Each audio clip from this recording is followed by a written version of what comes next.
Hi guys, Dots per Inch here. I've got a really exciting chat coming up for you with Kyle Robertson. We're taking some time out on a Tuesday night before his release of Mind Weapon on high definition to get to know him a little better. So, Kyle, break it down real quick. Introduce yourself to the people. So my name's Kyle, born in Scotland, grew up in Hong Kong for a few years, moved to Sheffield, worked in clubs, picked up DJing. That was 2004. Been in Sheffield ever since. Started making music about 2018 and then just carried on really doing it since then. That's a short condensed version. That's a really interesting backstory you've got there. So, how long did you live in Hong Kong for? So I moved there in 1999. Dad got offered a job, couldn't really say no to it. So I went to school there, played a lot of rugby there, which was great. And then came to Sheffield for my studies. And the plan was to go back and be a PE teacher, but things changed. So I'm still here doing what I'm doing. So can't complain. Everything happens obviously for a reason. Yeah, yeah. So, was that what you did at university, PE? Yeah, I wanted to be a PE teacher, and the dream was to go back to my school where I was teaching. But obviously, like I said, different things happened, and I'm not complaining. So happy days. Yeah, yeah. Like life kind of deals the cards, and if you That's can it. learn to kind of live with them, then you're gonna have a much more enjoyable time. Exactly. I mean, like I've got my little girl now from staying here, and Yep. I'm never. You know what I mean? You can't touch that. So. Yeah, yeah. Unbelievable experience. So, talk to me a little bit about where like DJing started for you. Have you always been a house DJ, or are you into other kind of genres? Well, I mean, when I was at, I think like before I went to Hong Kong, like my older brother, he used to like listen to a lot of like bounce and like hard dance. I remember like one group in particular was called Ultrasonic. Check them out. It's just don't know if you've heard of them. So I was always sort of into that. But when I moved to Hong Kong, my first lesson was music. Now every kid there like could play an instrument at a sick level.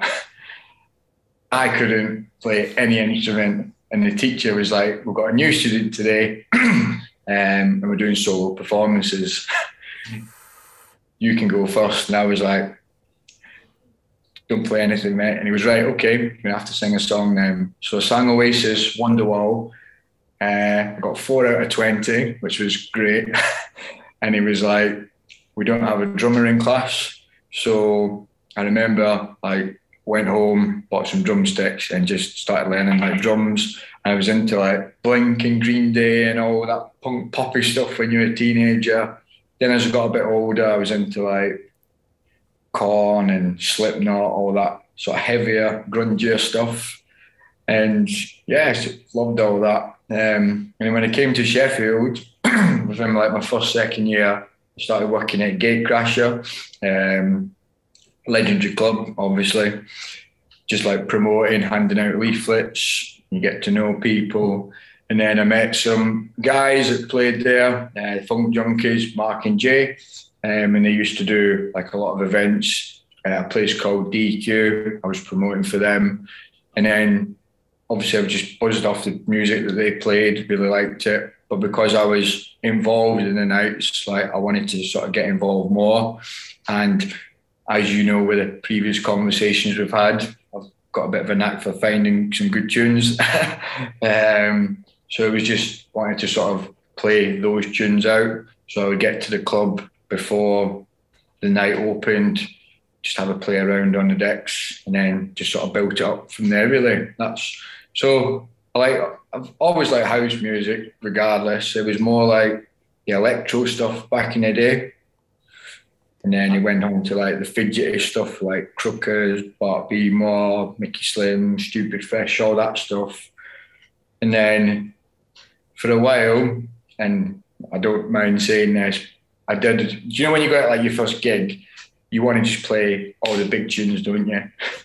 You do. So I think I tried to run before I could walk. So it's just natural. You get your first gig, you're like, yes, and it's 10 o'clock, and there's like two people in there, and you're getting excited, and you're playing all the big tunes. So obviously, I took a sort of a step back, and then started learning to not play the big tunes first. And then I started playing at a club called Plug. I was on warm up there, which was really good. But I've stuck to sort of my roots now. Like I don't really care. I know it sounds really arrogant, but I'll play what I want. But I'll make sure, depending on what time it is of the evening, that it still sort of represents me. Yeah, I think what you're saying there. It's very important these days with everyone having access to everything. For you as a DJ, your main role is you as the curator of what you play. Yeah, It's fascinating what you say about going back to like 99 2000, just before you left for Hong Kong. You were into all the sort of like more harder dance and stuff like that. And yeah. obviously from being from Scotland at the time, do you think that there's still such like a divide between the north and the south of the United Kingdom in terms of that like harder stuff up north and a bit softer down south? I don't. I don't really know, to be honest, because I've Yeah, not been clubbing. I've been out in Scotland for, well, forever. I went out with my cousin the other week, but that was just like to some local pubs. But even in those local pubs, they were playing all like hard house and stuff, and they were loving it. It was nuts. yeah. So But I mean, growing up down south, there's none of that. yeah, And obviously, we've just touched on it. We're very much of the same age. We're of the same era. yeah, And I can remember seeing things from sort of 2003, 2004 time, and listening to them as well. And like it seemed like the North at the time was very much more into like harder stuff. Like in terms, I was into garage, so for me it was like the speed garage and the bass line was coming from the North, whereas the South was still on like a two-step sort of girly kind of vibe, yeah. or alternatively on that sort of like 4/4 Todd Edwards kind of business. So I just wondered whether that was still sort of something that's there, because obviously I music very mean, much then was like regionalized, and it was defined by what was available in the record shops locally, whereas now everyone has access to everything. So I just wondered whether it's still that way Sheffield's up like north. Sheffield's still like massive for bassline. Obviously, it was like where niche begun. I don't know too much about that. It was Yeah, I moved to Sheffield just after like I think it was still there for like a year when I yeah. moved, and then it got closed down. But they're still doing like loads of reunion events and one-off events and stuff. But yeah, there's a massive following for that up here. So talk to me a little bit about Mind Weapon. Where did it start? Where's the kind of inspiration drawn from for that track? And most importantly, for the guys out there who are the producers, what production software are you using? So when we use the software, we use Cubase for that. Plugins we use. So go back a step, then I'll go back to that. So made a few tunes when I started getting into it. If you listen to some of my previous stuff, there's a track called, I still hammer it now, it's called like Time Bomb. And it's sort of got that like, I'd say, as you've said in the write-up, like that sort of squelchy sort of bass, if you Yeah, like. Because that sort of reminds me of like my electro sort of days, yeah, but modernised to keep up with the current, if that makes sense. yeah, yeah, So like I made sort of a few tunes and I've done a couple of remixes using like Serum as like the plugins to get my bass notes, and I've got quite a few saved now. And I just wanted to sort of make something more better and advanced from my previous productions with that, with a random voice in it.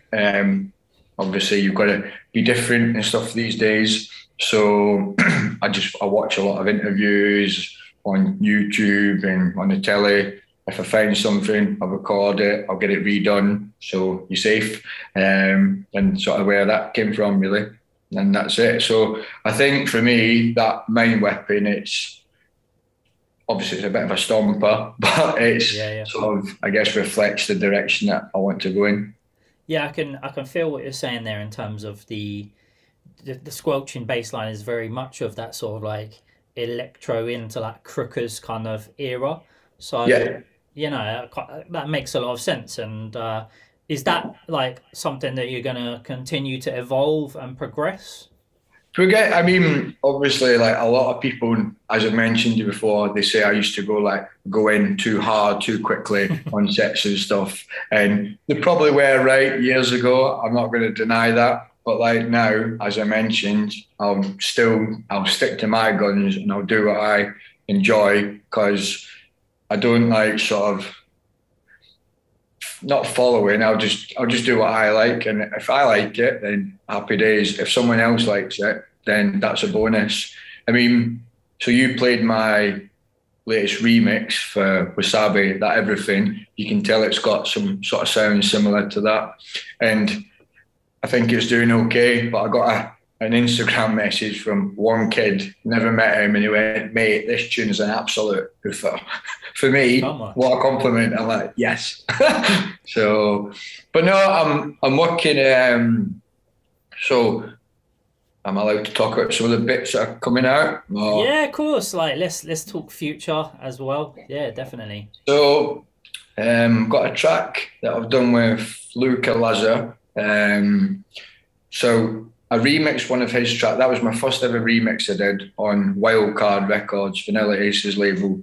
So did this remix for Luca. He absolutely loved it. I think it's still his second best selling track, my remix. So I'm happy with that. He remixed one of mine, Monsters was called. And then he sent me something that he started on, and he goes, "Oh, I think you could really do something with this." And then we were going back and forth on voice notes because he's obviously based in Italy. Then I got some fresh vocals done for it. So it's been a bit of a while that coming, but it's done now. It's nearly ready. It's delivered. So that should be out in June, and that's on Force of Habit. So I'm pretty pleased with that. Did a tune called Day After Day with Scapes. We had Nathan Berger, I think that's how you say his name, on the vocals. And he's pretty keen to do another track with me. So again, I still want to keep it to my roots, but it's summertime, so I want to make it a bit more nicer. But still, you can, basically I just want to do it so people can listen to it and go, Kyle's done that, if that makes sense. But maybe not as heavy, but just got that little bit still to it. We might have something else for HD. I'll have to keep your eyes out, so wait and see. Sounds good. Yeah, I think it's really important that obviously you're stacking up the releases there. Like, what are the long-term goals for the Kyle Robertson project? Just obviously get as many tunes out as possible. I've been looking and doing a lot of research as well. Like, I've got my concept, it's there. I don't want to say too much or jinx it, but I'm looking at setting up my own little label because you'll probably know what it's like. You make a tune, you think it sounds absolutely amazing, you send it to a few labels, you're waiting 4 or 6 weeks at a time, and then I'm not saying any labels' names because I don't want to set anybody, but you'll get emails back that will say, thanks, but not for us. Or great tune, great production, but not for us. And it's like, okay, you want to be consistent and like show them that you're willing and do stuff. But then I think some people, and I know some of my friends have done it, and I've seen some producers and DJs do it themselves. They'll totally sort of start changing what they even play or what they make to suit other people and suit to get on labels. But then that way, are you doing it to get on the labels you want to, and you're not sort of staying true to yourself? So again, I'll repeat it, and I don't mind repeating it. That's why I will just stick to what I'm doing, and if anyone else likes it, then that's a bonus. So if the labels is not for them, then that doesn't matter. So if it gets to a point where I want to do my own thing, then I'll have my own sort of output on that, and that's what will sort of reflect that. So that's one thing, possibly very long term to go. And another little project I'm doing at the minute, I'm working with one of my friends that I started DJing with. We did a gig together. It just flowed really well, and we started doing a lot of sets together. So we are now going to be a bit of a duo, and then we're going to get in the studio and do something. So like musically, intensity, I'm like there, as you know. This person's a bit more chilled, but when we work together, we'll just sort of meet in the middle. Because I like all that other stuff as well, like warm up and stuff. I love it. It's cool to play. And this other person likes all the bananas, crazy stuff. So it'll work well. And when we play sets together, we don't even have to question each other. Oh, do you want to play this song next? It just works. Yeah, I think that's really nice that you're in a position to be able to do that. What is music at the end of the day? It's an expression of emotion, and it should be something that you share with friends. And I think too much of the time, business relationships and stuff like that are put over friendships. And if you're friends with someone and you get on with stuff, like crack on and make some great tunes and have a good time. If That's it. if you do that kind of natural stuff, it should come through in the music. And some of the biggest producers in the world are collabing and making awesome stuff, like Chris Lake and Chris Lorenzo, for example, with the Anti-Out project. Yeah. I can kind of feel that that's a project of love for them. They don't necessarily need to do that. They're both massive artists in their own right, but some of the music on it's been out there, but really, really, really spectacular. So I'm interested. When you listen to their stuff, you can tell that it is like and Loz together and meeting in the middle. Scott has obviously his bass stuff, Chris's sound at the minute, and you can just tell that it works. So yeah. Well, stick me on the promo list. I'm very excited to hear You'll what be at the top, mate. And also, I'd love to hear more about your new label that you're thinking about starting up. I think that's a key thing in 2022. Even if you're not starting a label to release other people's music, but you're starting a label to start bringing some consistency to what you do. I watched a video with Data Transmission's Graham Farmer in conversation with Got Some. Yeah. And I don't know if you've seen it, but basically one of the things that Got Some said is, if I was starting from scratch right now, I'd be looking and I'd be putting out my music myself, because 5-6 years ago, the space where you went to be discovered was SoundCloud. Maybe 3-4 years ago, the space you went to get discovered was Instagram. Yeah. That space has now moved on again to TikTok. But the one thing that's there and is ever present right now is Spotify. And, we're only quite a small label. We're quite humble about what we're doing. But even for us, we're looking at artists and going, well, is there a little bit of momentum there? Has the artist done a little bit for themselves to get the ball rolling? It's easier for us to market someone who has put out some free downloads or has released a couple of tunes themselves to Spotify and got 1,000 plays here or there. It's easier for us to do that than to take on an artist who has no following across any kind of social platform or anything. Because really, what are we doing on social media? We're telling a story. And if the artist hasn't even created the start of the story, there's not really much for us to tell. So I think that's something that's cool about yourself is, you've got quite a few years of releases under the belt now. You came to us with 2 records, and I was just like, wow, the production on these is fantastic. You seem like a really nice guy. And I was like, let's do this. Let's get on board and be part of your journey. Yeah. So yeah, I mean, going back to kind of why I was saying it is, if you can start your own label, and this goes for anyone watching, if you start your own label and you can go, right, I'm going to have 6 releases on my own label this year. Like, when you're going to other labels, you are filling in the gaps. That's it. You could be releasing every other month, and in between, like, the records that you're going to have to wait on to find out an answer, you can say, well, I've got a release coming out in January and March, so if you want the tune, it's like February or April. And then you start to build like a momentum and a consistency. Like, I've always admired, like, I'm still not there myself, but I've always admired artists who can say, well, we've got the next 14 months worth of releases scheduled. It really puts you in a position where if everything that you've done is scheduled music-wise, you can concentrate on the content and the pieces around it. So yeah, are you buying into TikTok yet? Have you done any stuff over there? Not really, to be honest. No.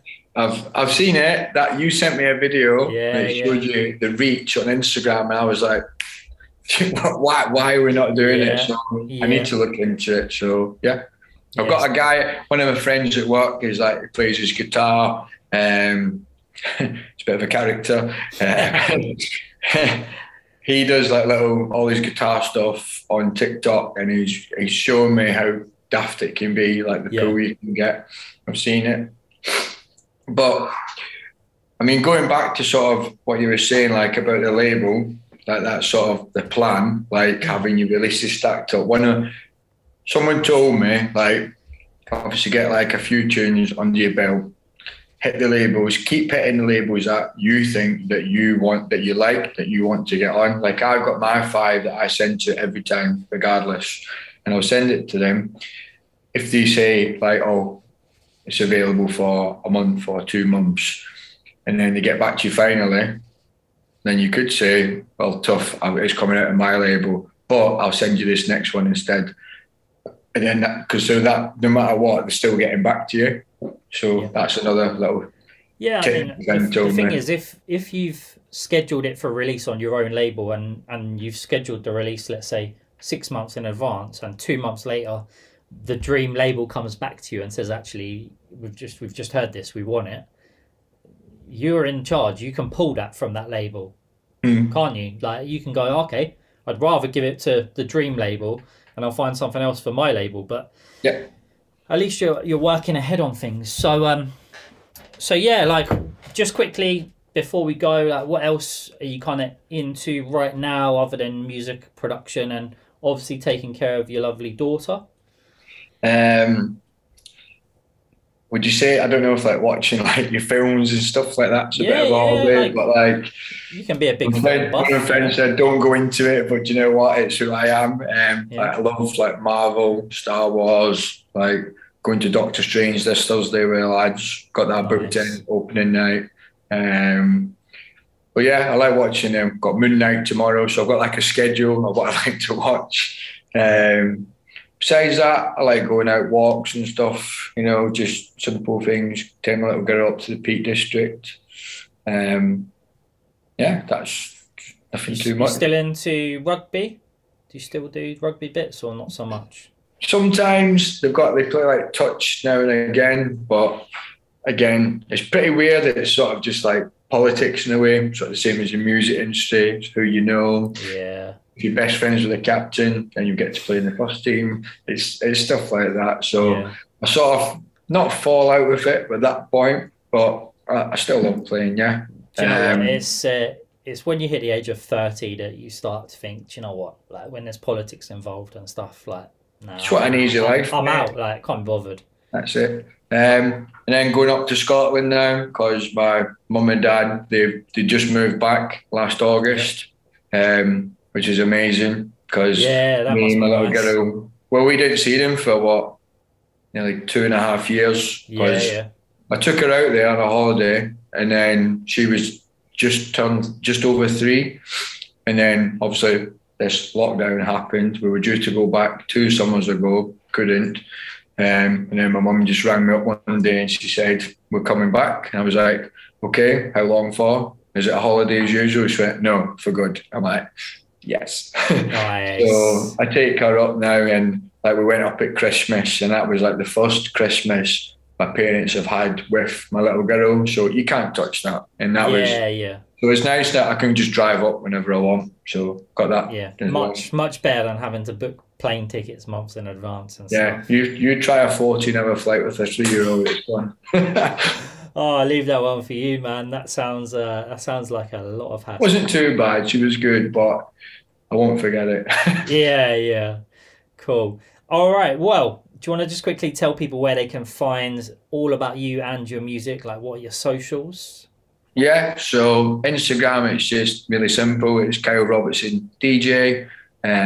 Twitter's Kyle_Robo. I need to get them changed so it's easier. And then my Facebook's still the same as well, Kyle Robertson DJ. SoundCloud, just type my name in. Yeah, that's it. I guess. Perfect. Well, I'm really excited about your release with us, Mind Weapon, and of course Burning, which is going to come out in a few months' time.